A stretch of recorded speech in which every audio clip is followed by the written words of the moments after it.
आज हम बात करने वाले हैं परमालिंक एसईओ के बारे में। आप में से बहुत ऐसे होंगे जो कि अपना जो परमालिंक है वो गलत तरीके से डिफाइन करते हैं। तो इसीलिए मैं ये वीडियो बना रहा हूं कि अगर आपको एक एसईओ फ्रेंडली परमालिंक बनाना है तो कैसे बनाना है। हेलो दोस्तों, मैं हूं चंदन और आप देख रहे हैं हिंदी जानकारी। तो चलिए शुरुआत से शुरू करते हैं।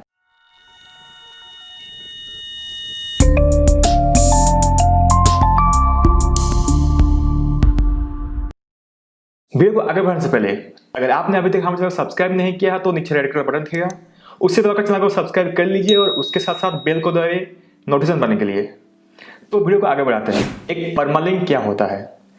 परमालिंक है आपका यूआरएल स्ट्रक्चर। जो भी कंप्लीट यूआरएल आप देखते हो उसको हम परमालिंक कहते हैं।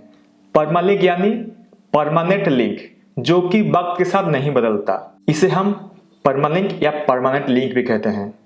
सपोज आप कुछ पोस्ट लिखे हो, आपका एक ब्लॉग का यूआरएल हो गया या फिर आपका कोई वेबसाइट है उसका यूआरएल हो गया, उसके साथ साथ उसमें आप जो पोस्ट लिखते हो सब पोस्ट का एक स्ट्रक्चर रहता है, मतलब उसका लिंक का एक स्ट्रक्चर रहता है।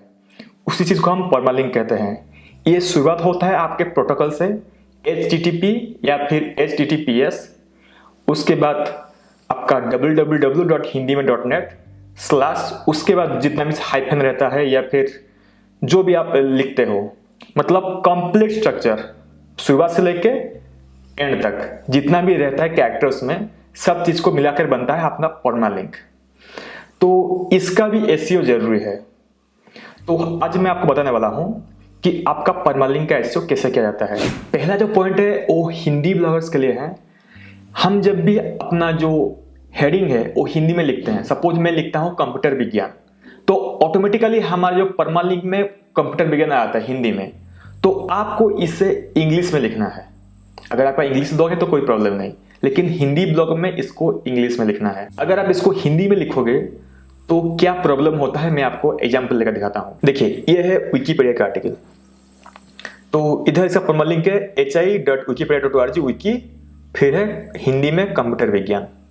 अगर मैं इस यूआरएल को कॉपी करता हूं और बाहर कहीं कहीं पे भी पेस्ट करता हूं, कहीं पे भी, देखिए ये जो पहला जो इंग्लिश कैरेक्टर था अभी तक ये ठीक है, लेकिन जब ये हिंदी आया तो देखिए कितना बड़ा हो गया। तो इसीलिए मैं ये रिकमेंड करता हूं कि अगर आपका कोई यूआरएल स्ट्रक्चर है ऐसा, जैसे हिंदी में आ गया, ऑटोमेटिक कुछ लिखे हो हिंदी में आ गया, तो इसको कन्वर्ट करके आप कंप्यूटर विज्ञान ऐसे आप इसको इंग्लिश में कन्वर्ट कर दो। अगर आप कुछ ब्लॉगर में लिख रहे हो, ब्लॉगर में आपका ऑप्शन रहता है ऐसे, जैसे कि परमालिंक होता है, इधर आपका ऑटोमेटिक रहता है ऑटोमेटिक परमालिंक, फिर आप इधर डालोगे कस्टम परमालिंक। तो कस्टम परमालिंक में भी आपको इसे इंग्लिश में लिखना है, हिंदी में नहीं लिखना। जो दूसरा पॉइंट है, आपका जो परमालिंक होगा वो जितना छोटा होगा उतना बेहतर है। बैकलिंक को, जो कि दुनिया का एक बड़ा एसईओ ब्लॉग है, उनके अनुसार, ब्रेंडिन के अनुसार, अगर आपका जो कैरेक्टर है जो शुरुआत से लेकर लास्ट तक, अगर वो 50 कैरेक्टर के अंदर आता है तो आपको गूगल में ऊपर रैंक करने का चांसेस ज़्यादा बढ़ जाता है। अगर 50 के बाद जितना बढ़ता जाएगा आपका चांस, आपका पोजीशन जो है वो इतना नीचे नीचे घटता जाएगा। वो ऐसा स्टोरी किए हैं कि जो सारे ब्लॉग 50 कैरेक्टर के अंदर अपने परमालिंक को रखते हैं वो ज़्यादातर ऊपर रहते हैं, और जो उनसे ज़्यादा रखते हैं वो उनका क्वालिटी होने के बाद फिर भी वो थोड़ा नीचे आते हैं पोजीशन में। तो इसीलिए आपको आपका जो यूआरएल स्ट्रक्चर है उसको 50 कैरेक्टर के अंदर रखना है, जो आपका शुरुआत से लेकर लास्ट तक। उसमें आपका हाइफन हो सकता है, आपका स्लैश हो सकता है, सब कुछ इंक्लूड करके। आपका जो कीवर्ड है जिसके ऊपर आर्टिकल लिख रहे हो वो जो है हमेशा आपके परमालिंक में होना जरूरी है। सपोज आप लिख रहे हो मेक मनी ऑनलाइन, इसके ऊपर आर्टिकल लिख रहे हो, तो आपके जो परमालिंक है उसमें मेक मनी ऑनलाइन ये कीवर्ड होना जरूरी है। अगर परमालिंक में आप अपना कीवर्ड डाल रहे हो तो एक वर्ड को दूसरे वर्ड से डिफरेंट करने के लिए आपको बीच में हाइफन डालना है। सपोज आप लिख रहे हो मेक मनी ऑनलाइन, तो आपको मेक, उसके बाद हाइफन, फिर मनी, फिर ऑनलाइन। तो इससे क्या होता है, इससे गूगल को आपको पहचानने में उसको सुविधा होता है कि आपका जो कीवर्ड है वो भी परमालिंक में है और आप इसी के ऊपर आर्टिकल लिख रहे हो। अगर मैं इससे हाइफन हटा देता हूँ, सपोज ये 2 हाइफन में हटा देता हूँ, तो ये हो गया मेक मनी ऑनलाइन। आपको मैं अभी बोल दिया कि ये मेक मनी ऑनलाइन है तभी आप समझ पा रहे हो, लेकिन ऐसे ही आपको कोई दिखा देगा ये कोई लंबा वाला परमालिंक, तो आप समझ नहीं पाओगे कि एक्चुअली में ये लिखा क्या है। तो इसके लिए, इसको डिफरेंस करने के लिए आपको हमेशा हाइफन देना जरूरी है ताकि पता चल सके कि परमालिंक है क्या और इसमें कौन सा कीवर्ड छुपा है। जो नेक्स्ट पॉइंट है, आपको अपने जो परमालिंक है उसमें आपको स्टॉप कीवर्ड्स को रिमूव कर देना है। स्टॉप कीवर्ड्स मतलब वही होता है ए, ऑन, दी, बिफोर, आफ्टर, ये सबको आपको अपने परमालिंक से रिमूव कर देना है। सपोज मान लीजिए कि आपका एक आर्टिकल है the newspaper on the go, तो इसमें स्टॉप वर्ड्स हो गया द, ऑन, फिर द, तो आपको ये सबको हटा देना है। तो आपका यूआरएल स्ट्रक्चर कुछ ऐसा बनेगा, न्यूज़पेपर गो। अगर आप हिंदी आर्टिकल लिख रहे हो तो इसमें तो ऐसा कुछ स्टॉप वर्ड आप निकाल नहीं सकते, पर जितना छोटा हो सके, मतलब जैसे कि कुछ एग्जाम्पल देते हैं। जैसे कि ये मेरा एक आर्टिकल है, डोमेन कैसे खरीदें गोडैडी और बिगरॉक से। तो मैंने इसका परमानेंट लिखा डोमेन कैसे खरीदें गोडैडी, फिर और जो है इसको मैंने लिखा कि ये जरूरी नहीं है, हाइफन लिख दिया, फिर बिगरॉक हो गया। तो इसी तरह जो कीवर्ड समझ में आए उसी तरह से जैसे सिंपल हो सके आपको लिखना है। ऐसे इंग्लिश में थोड़ा इजी होता है, हिंदी में आपको जैसे इसका मीनिंग निकल जाए इसी तरह आपको कीवर्ड लिखना है। जो जरूरी नहीं है उस पार्ट को आपको रिमूव करना है, जैसे कि और हो गया और से हो गया, इन सबको मैं रिमूव कर दिया। जो मेन पार्ट है डोमेन कैसे खरीद ये हो गया, उसके बाद ये दोनों जरूरी था इसलिए मैं गोडैडी और बिगरॉक लिख दिया। आपको हमेशा अपने परमालिंक से डेट या फिर नंबर अगर हो सके तो इनको रिमूव करना है। डेट को तो डेफिनेटली रिमूव करना है, उसके साथ साथ अगर कुछ नंबर जैसे ईयर आ जाए या फिर कोई मंथ आ जाए तभी आपको उसको रिमूव कर देना है, क्योंकि फ्यूचर में आपको ये बहुत बड़ा बेनिफिट देने वाला है। क्यों, मैं बताता हूँ।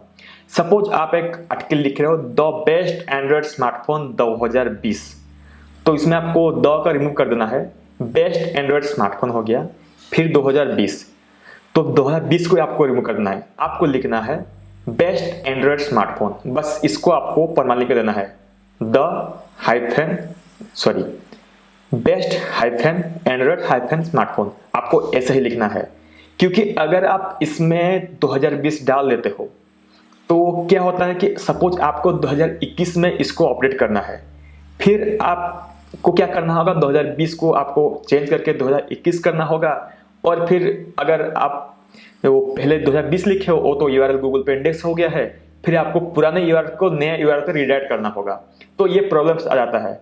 तो इसलिए मैं रिकमेंड करता हूं अगर आप जितना हो सके अपने यूआरएल से आपका कोई ईयर हो गया या फिर आपका कोई मंथ हो गया इसको रिमूव कर दें। बाय डिफॉल्ट क्या होता है, आपका जो ब्लॉग है, ब्लॉगर में जो परमानेंट लिंक आता है जैसे कि मेक मनी ऑनलाइन,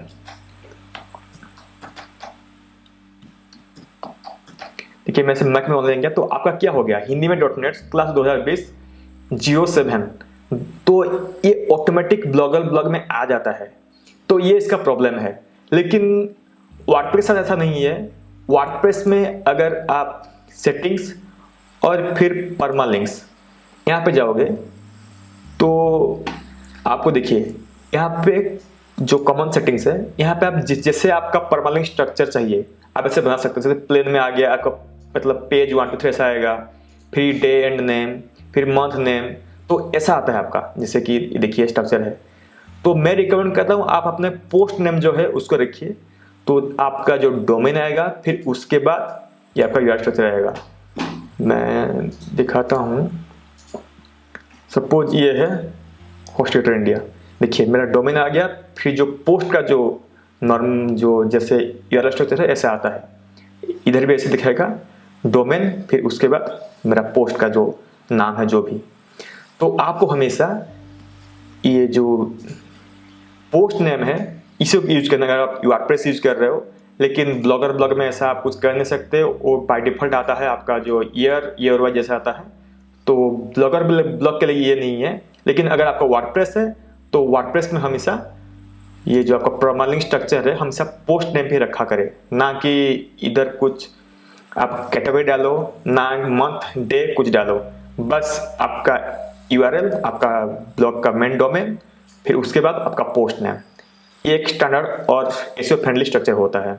ये थे कुछ बेसिक टिप्स जो कि आप जब अपना आर्टिकल लिख रहे हो, आर्टिकल पब्लिश कर रहे हो, उससे पहले इस स्ट्रक्चर को हमेशा याद रखें कि आपका परमालिंक कैसा होना चाहिए। अगर आप ये फॉलो करते हो तो आपका चांस बढ़ जाता है रैंकिंग हाई करने में। इससे आपको एक बेनिफिट मिलता है कि आप अपना जो पोजीशन है उसको गूगल में थोड़ा बढ़ा सकते हो। तो उम्मीद है कि आप सभी को ये वीडियो पसंद आया होगा। वीडियो पसंद आया तो वीडियो को लाइक करिए। अगर आपका कुछ सुझाव है तो नीचे कमेंट करिए। उसके साथ चैनल को सब्सक्राइब करना ना भूलें। अगर आपको कुछ सवाल है और मुझसे बात करना चाहते हो तो आप हमारे फोरम archi.in में आकर हमें पूछ सकते हो। यहाँ आपको बहुत सारे ब्लॉगर मिलेंगे और आपको आपके सवालों का जवाब भी देंगे। तो मिलते हैं अगले ऐसे वीडियो में। तब तक के लिए बाय बाय।